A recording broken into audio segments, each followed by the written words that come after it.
সুপ্রিয় শিক্ষার্থী বন্ধুরা, আসসালামু আলাইকুম। আমি মোহাম্মদ আজিজুল হক, সিনিয়র শিক্ষক, আসিরগঞ্জ উচ্চ বিদ্যালয় কলেজ, বিয়ানীবাজার, সিলেট। আমি আজকে তোমাদের সামনে আবারও উপস্থিত হলাম আমাদের জ্যামিতির মৌলিক ধারণা পর্ব ৩ নিয়ে। জ্যামিতির মৌলিক ধারণা পর্ব ৩। শিক্ষার্থী বন্ধুরা, আমাদের নতুন শিক্ষাবর্ষের কার্যক্রম শুরু হতে যাচ্ছে। তো আমি ক্লাস ভিত্তিক ক্লাসটা না নিয়ে আমি সকল ক্লাসের জন্য ক্লাসগুলো নিচ্ছি। আমরা জানি গণিতের একটা শাখা হয়েছে জ্যামিতি, যেটা খুবই গুরুত্বপূর্ণ, যেটা একটু একটু কঠিনটা খুবই সহজ হয় যদি আমাদের মৌলিক ধারণা, যে কোনো একটা বিষয়ে যদি মৌলিক ধারণা থাকে সেই বিষয়ে আমরা ভালোভাবে জ্ঞান অর্জন করতে পারি। যেহেতু আমাদের পড়াশোনার চাপ কম আছে, তাই আমরা জ্যামিতির যে মৌলিক ধারণাগুলো আছে সেগুলো নিয়ে আমরা আলোচনা করব। আমরা এই পর্বে অর্থাৎ পর্ব ৩-এ যে বিষয় নিয়ে আলোচনা করব সেগুলো হচ্ছে ত্রিভুজ, বাহুবেদে ত্রিভুজের প্রকারভেদ, কোণ বেদে ত্রিভুজের প্রকারভেদ, অর্থাৎ ত্রিভুজ সংক্রান্ত যতগুলা বিষয় আছে সেই সকল বিষয় নিয়ে আমি আলোচনা করব। তো শিক্ষার্থী বন্ধুরা, চলো আমরা শুরু করি। আমরা প্রথমে ত্রিভুজ যাচ্ছি। ত্রিভুজ ত্রিভুজ ত্রিভুজ জিনিসটা কি? ত্রিভুজ জিনিসটা কি আমরা যদি সংজ্ঞায়িত করি, তিনটি বাহু দ্বারা আবদ্ধ চিত্রকে ত্রিভুজ বলা হয়। তিনটি বাহু দ্বারা আবদ্ধ চিত্রকে ত্রিভুজ বলা হয়। আমি এখানে উল্লেখ করছি তিনটি বাহু। এক নম্বর, তিনটি বাহু আবদ্ধ আবদ্ধ তিনটি বাহু আবদ্ধ চিত্র। ১, ২, ৩, ৪টা, এই ৪টা শব্দ ব্যবহার করছি। আমরা যদি সংজ্ঞায়িত করি, আমরা চিত্র অঙ্কন করি, এই আমরা তিনটা বাহু নিলাম। আমরা এখানে তিনটা বাহু নিলাম। এই তিনটা বাহু দ্বারা আবদ্ধ, অর্থাৎ আবদ্ধ হতে হবে, সেখানে কোনো ফাঁক থাকলে ত্রিভুজ হবে না। চিত্রকে বলা হয় ত্রিভুজ। সংজ্ঞাটা আমরা যেভাবে পড়ছি, আসলে সংজ্ঞাটা সেভাবে নয়। যেমন আমরা যেভাবে পড়ছি সেটা ছিল যে কেউ ত্রিভুজের সংজ্ঞাটা বলে তিনটি বাহু দ্বারা আবদ্ধ ক্ষেত্রকে ত্রিভুজ ক্ষেত্র বলে। আসলে আমরা যে ত্রিভুজ যেটা আছে সেটাকে ক্ষেত্র যেটা বলা হয়েছে, তিনটি বাহু দ্বারা আবদ্ধ ক্ষেত্রকে ত্রিভুজ বলে। এটা অনেক বইয়ে লেখা আছে, কিন্তু আসলে ত্রিভুজের সংজ্ঞাটা এটা পুরোপুরি সত্য নয়। কারণটা হলো, ওটাকে আমরা ত্রিভুজ ক্ষেত্র বলতে, তিনটি বাহু দ্বারা আবদ্ধ ক্ষেত্রকে ত্রিভুজ ক্ষেত্র বলতে পারি, ত্রিভুজ বলতে পারি না। তিনটি বাহু দ্বারা আবদ্ধ ক্ষেত্রকে ত্রিভুজ ক্ষেত্র বলা হয়। কিন্তু এই ক্ষেত্রের পরিবর্তে আমরা চিত্র যদি বলি, যে তিনটি বাহু দ্বারা আবদ্ধ চিত্রকে ত্রিভুজ বলা হয়, তখন সেখানে ক্ষেত্র আসে নাই। তাহলে আমরা ত্রিভুজের সংজ্ঞাটা চলে আসছে, তিনটি বাহু দ্বারা আবদ্ধ চিত্রকেই ত্রিভুজ বলে। অর্থাৎ ক্ষেত্রের পরিবর্তে যদি আমরা চিত্র ব্যবহার করি বা অঙ্কিত চিত্রকেই ত্রিভুজ বলা হয়, তাহলে আমরা সহজে ত্রিভুজ। তো আসা যাক, এখানে আমরা একটা ত্রিভুজ নিলাম, ABC একটা ত্রিভুজ। এখানে এটা হচ্ছে ত্রিভুজের সংজ্ঞা, ABC একটা ত্রিভুজ। তো আমরা কি বলছি, কয়টা বাহু আছে? তিনটা বাহু আছে। তাহলে একটা ত্রিভুজ তৈরি করার জন্য তিনটা বাহু দরকার। এই তিনটা AB বাহু, BC বাহু এবং AC বাহু, এই তিনটা বাহু দ্বারা ত্রিভুজ তৈরি হয়েছে। এখন তিনটা বাহু দ্বারা ত্রিভুজ তৈরি হলে সেখানে তিনটা কোণ উৎপন্ন করছে, 1, 2, 3। আমি ত্রিভুজের সংজ্ঞার সাথে কিছু প্রাসঙ্গিক বিষয় আমরা আলোচনা করব, যেগুলো আমাদের কাজে লাগবে। এখানে তিনটা কোণ আছে, এই তিনটা কোণের সমষ্টি হবে 180 ডিগ্রি। ত্রিভুজের তিন কোণের সমষ্টি 180 ডিগ্রি বা 2 সমকোণ। ত্রিভুজ যে ধরনের ত্রিভুজ হোক, যত প্রকার ত্রিভুজ হোক, সবসময় কোণের মান সমান থাকবে, যেটা আমাদের খুবই জরুরি বিষয়। এই জিনিসটা আমাদের খুবই জরুরি বিষয়, যে ত্রিভুজের তিন কোণের সমষ্টি 180 ডিগ্রি। এটা আমাদের অবশ্যই লাগবে। আমরা যখন উপরে ক্লাস 8, 9, 10 যখন পড়বো, তখন এগুলা নিয়ে আমাদের প্রচুর পরিমাণে MCQ প্রশ্ন থাকবে, প্রচুর পরিমাণে। তাহলে আমরা তিনটা বাহু আছে, আর যে ত্রিভুজ তৈরি হয়েছে, তিনটা কোণ ত্রিভুজ, অর্থাৎ তিনটা ত্রিভুজ তিন কোণ সমষ্টি 180 ডিগ্রি যেভাবে কোণ হোক। তাহলে আমরা ত্রিভুজের সংজ্ঞাটা পাইলাম কি, যে তিনটা বাহু দ্বারা আবদ্ধ চিত্রকে ত্রিভুজ বলা হয়। তিনটি বাহু দ্বারা আবদ্ধ চিত্রকে ত্রিভুজ বলা হয়। ত্রিভুজের তিন কোণের সমষ্টি 180 ডিগ্রি। ত্রিভুজের তিন কোণের সমষ্টি কত? 180 ডিগ্রি। এখন যাই আমরা, তাহলে আমরা গেল ত্রিভুজ। এখন আমরা বাহুবেদী ত্রিভুজ। বাহুবেদী ত্রিভুজ কত প্রকার? বাহুবেদী ত্রিভুজের প্রকার আমরা বাহুর উপর ভিত্তি করিয়া এই ত্রিভুজটাকে তিন ভাগে ভাগ করতে পারি। যেমন 1 নম্বর সমবাহু ত্রিভুজ, সমবাহু ত্রিভুজ, তারপরে সমদ্বিবাহু ত্রিভুজ, তারপর হচ্ছে বিষমবাহু ত্রিভুজ। বিষমবাহু ত্রিভুজ। এই বাহুবেদী ত্রিভুজকে আমরা তিন ভাগে ভাগ করতে পারি। বাহুবেদী ত্রিভুজকে আমরা তিন ভাগে করতে, একটা সমবাহু ত্রিভুজ, সমদ্বিবাহু ত্রিভুজ, বিষমবাহু ত্রিভুজ। আমরা এখন একটা একটা নিয়ে আলোচনা করব। প্রথমে সমবাহু ত্রিভুজ। এখন আমরা সমবাহু ত্রিভুজ, এখানে সমবাহু ত্রিভুজ, সমবাহু ত্রিভুজ। শিক্ষার্থী বন্ধু একটু খেয়াল করো, এটা দিয়ে আমরা কাটি, মাঝখান দিয়ে যদি দুই ভাগ করি তাহলে দেখা যাচ্ছে এখানে কি আছে? সম অর্থ সমান, সম অর্থ সমান, বাহু হচ্ছে ত্রিভুজের বাহু ত্রিভুজ। তাহলে আমরা এটাকে যদি আমরা নাম থেকে সংজ্ঞায়িত করি, সহজে আমরা নাম থেকে সংজ্ঞায়িত করতে পারি যে ত্রিভুজের তিনটি বাহু পরস্পর সমান। যে ত্রিভুজের তিনটি বাহু পরস্পর সমান তাকে সমবাহু ত্রিভুজ বলা হয়। আমি বোর্ডে যে ত্রিভুজটি অঙ্কন করছি, আমি বলছি সমবাহু ত্রিভুজ। আসলে কি সমবাহু ত্রিভুজ? না, এটা সমবাহু ত্রিভুজ না। আমরা যদি যে কোনো একটা চিহ্ন দিয়ে দিই, এরকম একটা চিহ্ন দিয়ে দিই, তাহলে সেটা হবে সমবাহু ত্রিভুজ, বা যে কোনো এক ধরনের চিহ্ন দিতে পারলেই সেটা হবে সমবাহু ত্রিভুজ। এখন আমরা বলতে পারি যে এটা একটা সমবাহু ত্রিভুজ। কারণটা কি? আমি এই চিহ্নের সাহায্যে বুঝাচ্ছি যে তিনটা বাহু পরস্পর সমান। আমরা যখন পরীক্ষা খাতা অ্যাটেন্ড করবো তখন এই চিহ্নগুলো খেয়াল করতে হবে। যখন তোমার এরকম চিহ্ন থাকে, একই জাত চিহ্ন থাকে, তখন ধরতে হবে সবগুলো বাহু কি আছে? সমান। তো আমরা যদি সংজ্ঞায়িত করি যে ত্রিভুজের তিনটি বাহু পরস্পর সমান সেটাকে বলা হয় সমবাহু ত্রিভুজ। যে ত্রিভুজের তিনটি বাহু পরস্পর সমান সেটাকে বলা হয় সমবাহু ত্রিভুজ।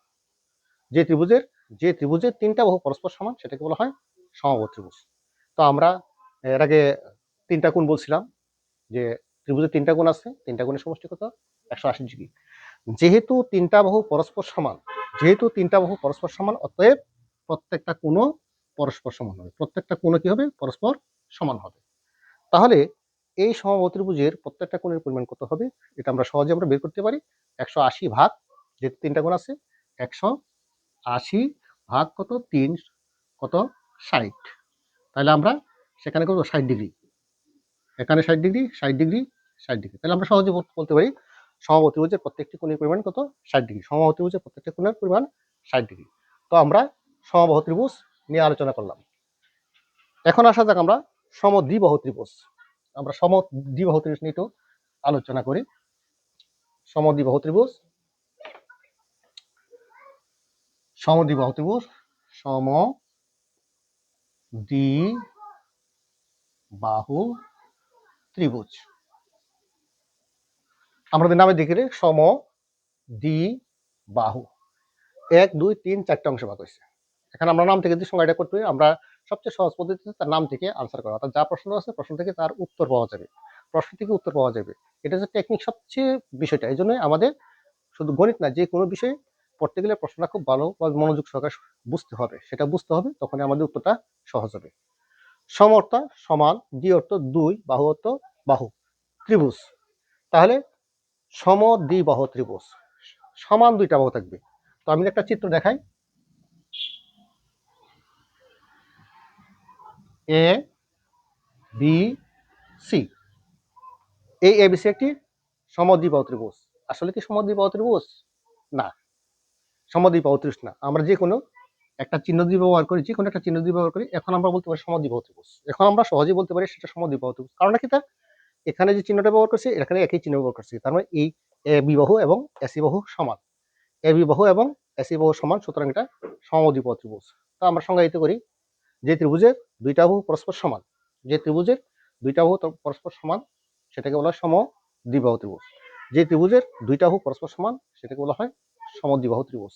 সমদ্বিবাহু ত্রিভুজের তো তিনটা করে সমষ্টি 180 ডিগ্রি। তো আমরা যদি একটু সামনের দিকে যাই তখন আমরা সহজে বুঝতে পারবো।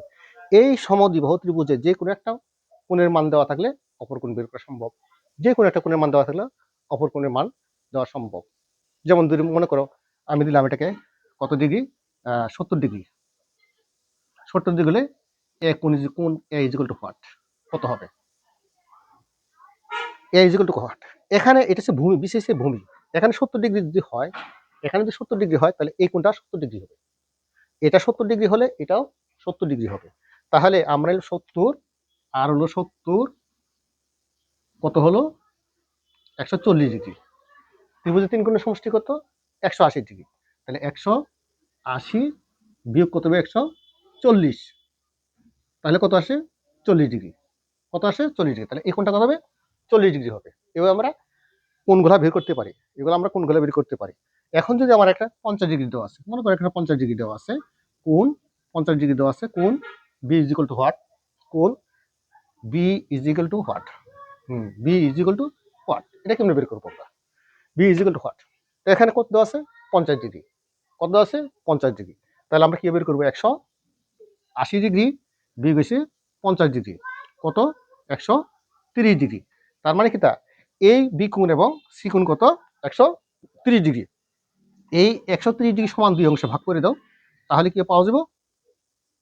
তাহলে পাওয়া যাব কত? 65 ডিগ্রি। আমরা কত পাইছি না? 65 ডিগ্রি। দুই ভাগে ভাগ করলে আমরা 65 ডিগ্রি পাওয়া যাবে। তাহলে আমরা সেখানে সমদ্বিবাহু ত্রিভুজের যে কোনো একটা কোণ দেওয়া থাকলে সেই আরেকটা কোণ আমরা সহজে আমরা বের করতে পারবো। এই জন্য এগুলো অবশ্যই আমাদের কাজে লাগবে। এগুলো অবশ্যই আমাদের কাজে লাগবে। এই জন্য আমি এখানে কি করলাম? একটু আলোচনা করলাম, জ্যামিতিগুলো একটু আলোচনা করলাম, যাতে আমাদের পরবর্তী জ্যামিতিগুলো পড়তে খুব সহজ হয়। এখন আসা যাক আমরা বিষমবাহু ত্রিভুজ। এখন আসা যাক বিষমবাহু ত্রিভুজ। এখানে বিষমবাহু ত্রিভুজ, বিষমবাহু ত্রিভুজ, বিষমবাহু ত্রিভুজ, বিষম অর্থ কি? যেটা সমান নয়। বিষম অর্থ হলে যেটা সমান নয়, অসম, বিষম অর্থাৎ সমান নয়। যে তাহলে আমি একটা ত্রিভুজ অঙ্কন করে দেখাই দিই। আমরা একটা ত্রিভুজ অঙ্কন করলাম বা আর একটু অ্যাঙ্গেলে দিলাম।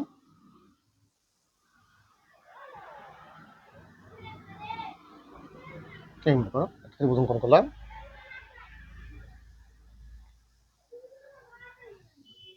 এই একটা ত্রিভুজ অঙ্কন করলাম, এ বি সি একটা ত্রিভুজ অঙ্কন করলাম।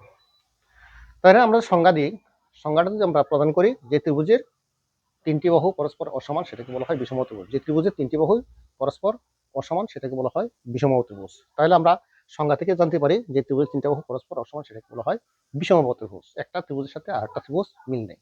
এখানেও উল্লেখযোগ্য যে এই বিষমবাহু ত্রিভুজের কোণ বের করা কঠিন। কারণটা কি?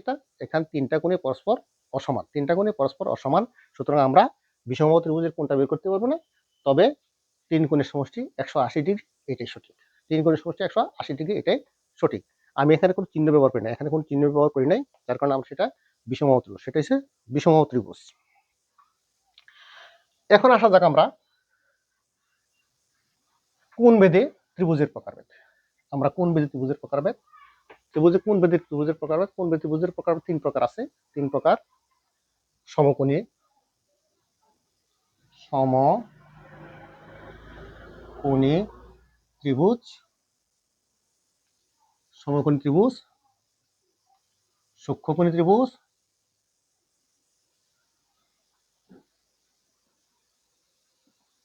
সূক্ষ্মকোণী ত্রিভুজ, স্থূলকোণী ত্রিভুজ।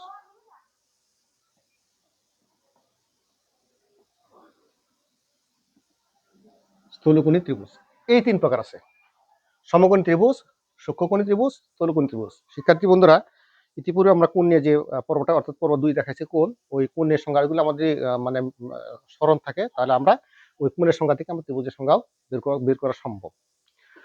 তো আমরা যাই প্রথমে সমকোণী ত্রিভুজ।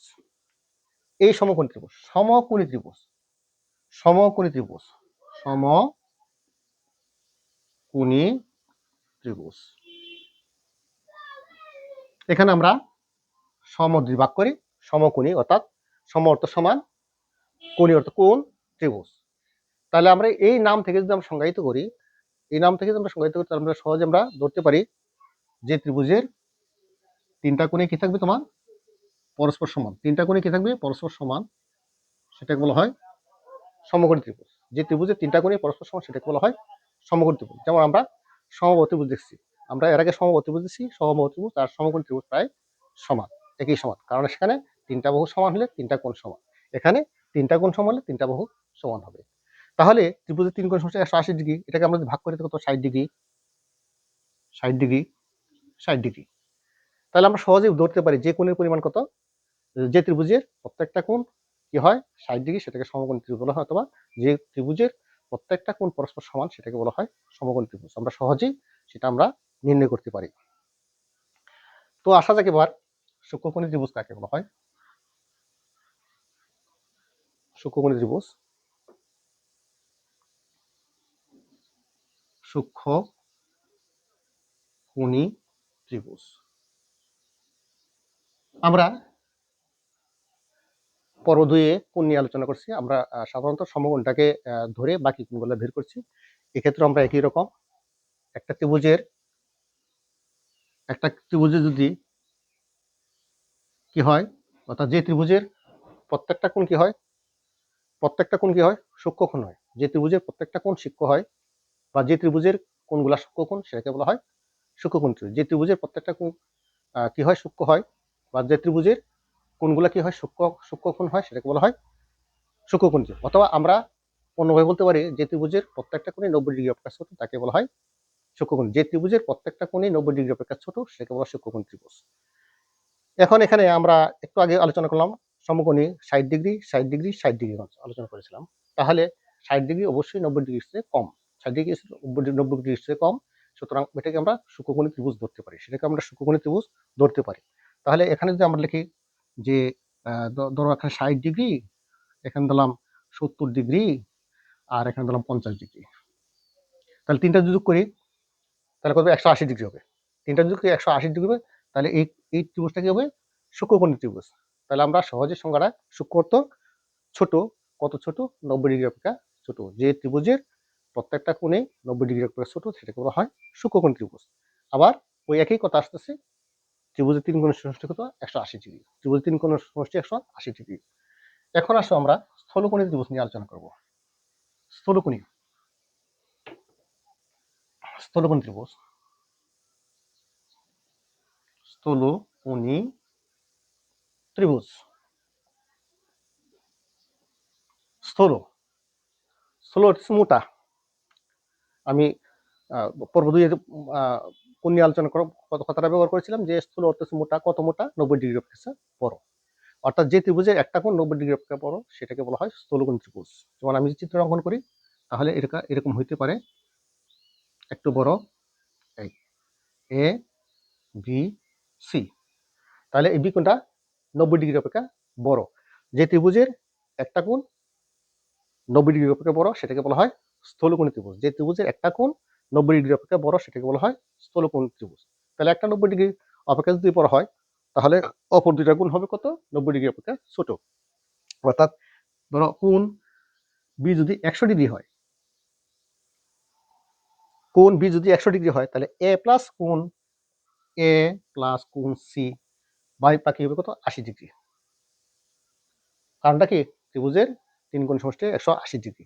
তাহলে একটা কোণ দেওয়া থাকলে অন্য দুইটা কোণের মান বের করা যাবে। একটা কোণ দেওয়া থাকলে স্থলকোণী ত্রিভুজে একটা কোণ দেওয়া থাকলে অন্য দুইটা কোণের মান বের করা সম্ভব। ঠিক আছে, তাহলে আমরা স্থলকোণী ত্রিভুজ হচ্ছে।